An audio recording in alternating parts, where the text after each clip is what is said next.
I'd love to welcome Amy Jaramillo. Thank you.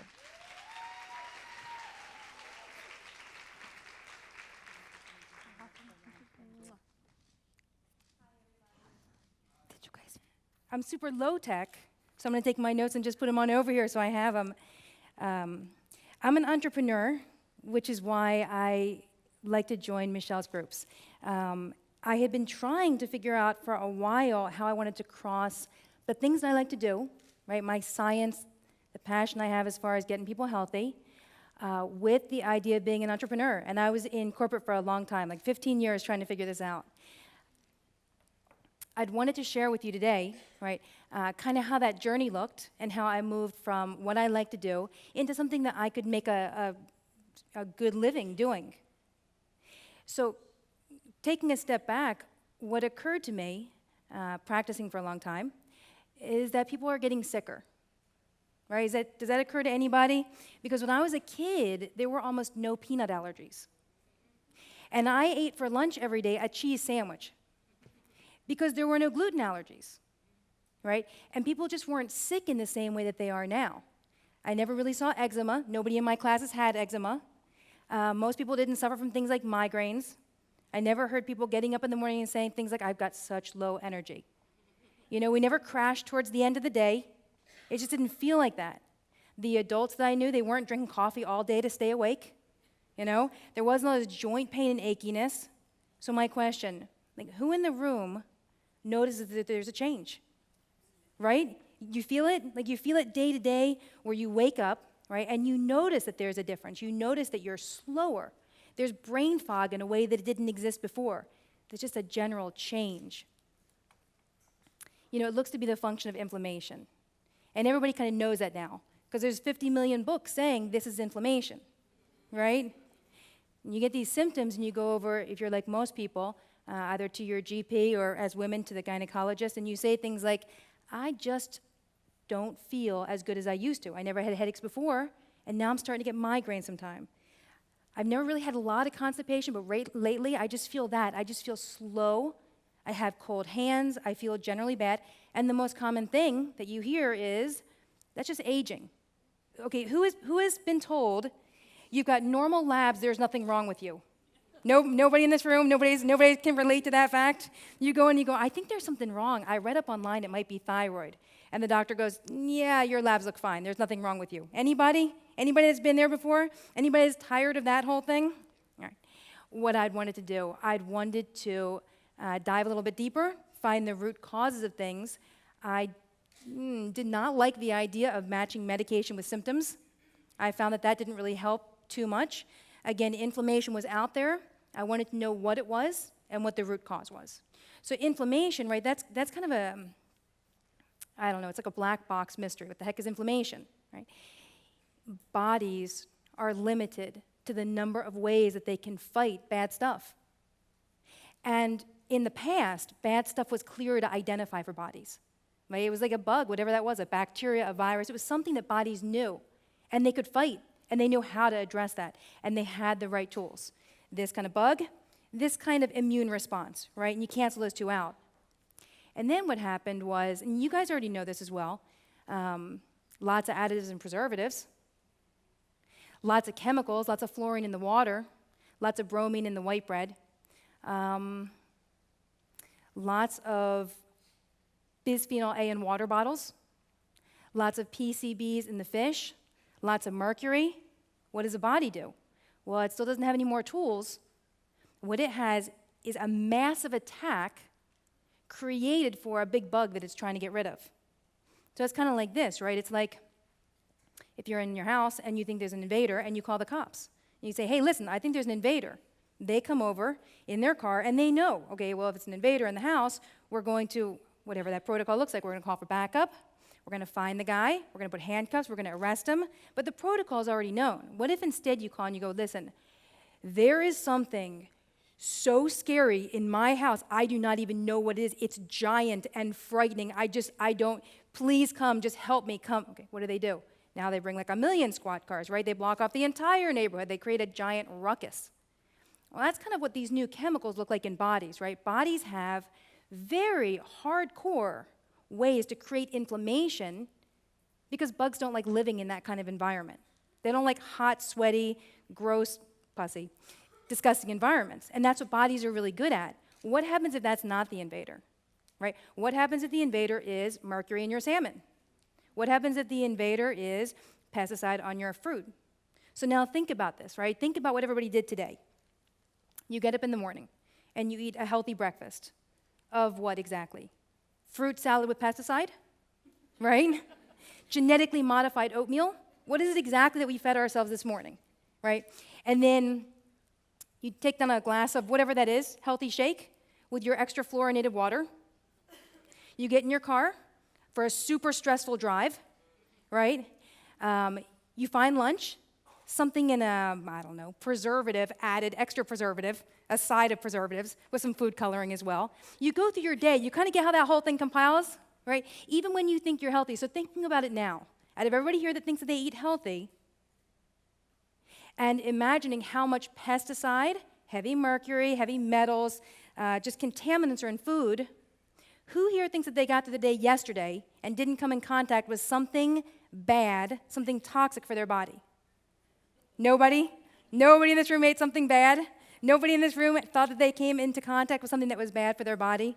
Right? It's everybody. It's everybody. Everybody's eating that kind of stuff. So here's what happened for me. I knew inflammation was out there. From the science point of view, I liked the idea of quantifying it, getting a clear idea, and reversing it. What I underestimated was how regular diseases get so much worse with inflammation. So remember, everybody kind of has baseline inflammation all the time. And it makes it easier for bodies to get sick. And when bodies get sick, it makes them easier to get sicker, right? So that's kind of the inflammation side of things. And then I was looking from an entrepreneur standpoint, right, because we're here all talking about business. How do I want to do this? What do I want to do with this whole thing? How do I take that and put it into a business? And I was still in corporate at the time, right? Just kind of thinking about, and I knew all the testing at that point. I knew how to measure inflammation. I was watching these diseases. I'm going to share with you guys my story, and I would tell you I have never. So I was talking to Michelle before today, and I had said to her, you know, what do you think? How does this go? I'm not a speaker. How does this kind of process work? And she said, you know, you started for a reason. You should share that. So I'm going to tell you guys, what happened for me was my mom went through menopause. I was in school at the time. I was in college at the time. And she had a very difficult time with it. And I didn't know it was menopause. So at that point, what I was clear on was inflammation and how inflammation does bad things to bodies. If you have a hormonal imbalance and you've got lots of inflammation, it'll be much worse, right? If you have a little bit of thyroid problem and then you've got lots of inflammation, you get true hormone, or thyroid disease, right? If you have a little bit of blood sugar issue and then you have inflammation, you get diabetes. So if you have reproductive hormone changes, like menopause, and you have inflammation, you get a disaster. Again, I didn't know this. So kind of taking a step back to the idea of going to the doctor, everybody's been there before when you go and you say, I don't know, I just don't feel quite as great. I feel a little achier. I feel a little more tired. Right? She went through that process. And so she called me several times. Just don't feel as good as I used to. I'm not as sharp. I feel foggy sometimes. And she goes through the whole process, right, to her gynecologist, and hears, hey, it's just normal. Right? Goes to her GP, hey, listen, it's just fine. If you want, we'll give you, if you can't sleep, we'll give you a sleeping pill. Right? If you're anxious, we'll give you an anti-anxiety pill. I'm just kind of watching this process and not alarmed, right? I'm just watching it and talking to my mom, who previously had always been very, very well balanced. Just a very, very smart, very loving woman. The gynecologist, I don't know, I guess it was like the second year into this whole process, sends her over to psychiatry. And I'm thinking, okay, well, apparently there's something going on. Like, it's a true anxiety depressive condition. I didn't, I'm thinking to myself, I didn't know that. Oh my goodness, I'm taking these things so lightly. I still have no clue that this is an imbalance that can be corrected, that's menopause, made worse by inflammation. I take my mom up to Mayo, right? I want to get like the top guy. He tells my mom that she has an anxiety disorder. He puts her on a medication. Here is the moment that I knew I was going to start my clinic. I knew I was going to start my clinic when my mom came over, and we sat down on the sofa, and she said to me that she had considered committing suicide, that she drove her car to a bridge and opened her door, right? And I thought, oh my goodness, please tell me that this is not the way it looks for everybody, that there is not a good way of treating these conditions. Please tell me this is not going on every day for every person over and over again until they get to a breaking point. What ultimately happened over there, it was menopause, it was low progesterone. We found a doctor that actually knew what he was doing and cared. I guess that's the distinction, right? Actually cared and treated my mom with progesterone. Not a sleeping medication, not a medication for depression, not a medication for anxiety, and she got better. Like really better, very, very quickly. And I knew, right, that I never wanted to watch my mom do this again, and that I didn't want to see anybody going down that same road. And if I could do something about it, I would. And so I opened a clinic. I'd gotten in partnership with a couple of doctors. And for me, I like to sequence things out, figure out what's actually the problem. Not what pill fixes that symptom, but what's the real problem? How do you fix the real problem? And if one of the driving factors is inflammation, so whether we're talking about inflammation secondary to leaky gut, we're talking about inflammation secondary to sugar, we're talking about inflammation secondary to toxicity, how is that getting addressed? So I'd opened a clinic and saw, I don't know, thousands of people, right? I opened it about 5 years ago. I still have it.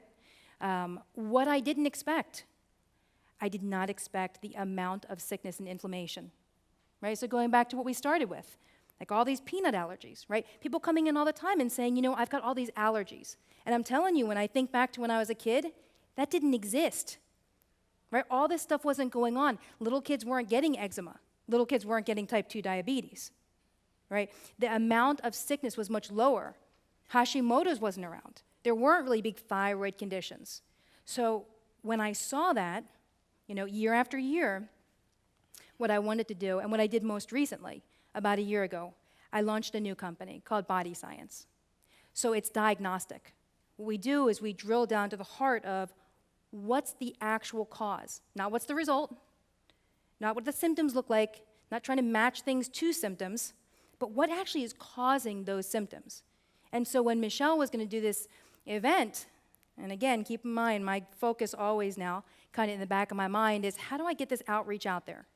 To say, I get that you've gone to places, because I've gone to places, and heard, listen, it's either in your mind, or it's not that big a deal. Those symptoms are normal for your age. Like I hear that that's probably the most common thing that I hear when people come on in. It's not. That's not true. That's not the way it goes. Bodies aren't healthy and then get sick. Bodies become more and more and more inflamed until they break, right? And then going back to that original analogy of calling somebody to your house and saying there's a burglar, it's not a body saying, hey, there's a burglar. It's a body saying, I don't know what the heck is here. It's so bad. It's so toxic. Launch the biggest thing you've got. And it's that inflammation stemming forward and waiting for the next imbalance that it's either going to create or make worse.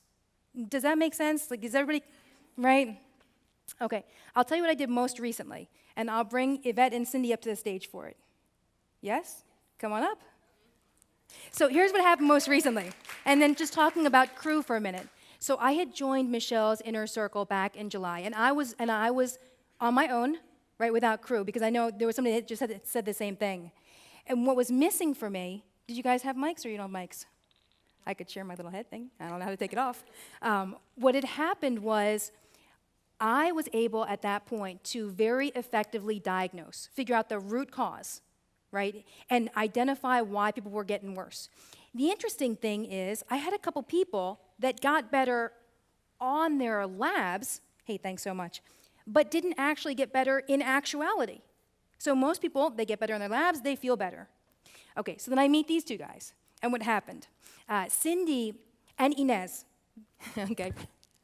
All right, so Cindy and Inez, they do a lot of lifestyle, but true lifestyle coaching. So the question is, if you get the diagnosis and then you know you've got to do things differently, how do you do those things differently, right? And for Yvette is all about mindset, really cluing into, now that you have to change patterns, how do you change them? Now, once you have the roadmap and you know that you've got to get rid of inflammation, you know very clearly from a diagnostic point of view what that looks like. What do you have to do differently? Is it leaky gut? Is it 3 stars of white cells attacking every time that you eat spinach? What did he? Like, well, what is it? And then what do you do when you find that out and your whole life is making spinach? I had a guy the other day, and he makes shakes every day with banana and berries. And he's got leaky gut to yogurt, banana, and berries. Okay, so what occurred to me, and then when we all got together, we created the collaboration because we realized our example is normally the stool with the 3 legs, right? We already figured out that to get better, you need not just lifestyle, not just mindset, not just diagnostics, you need the 3 of them. And so because there was a lady that was over here talking about crew, it only makes sense for you guys to talk about the things that you do because it's so integral in actually getting better.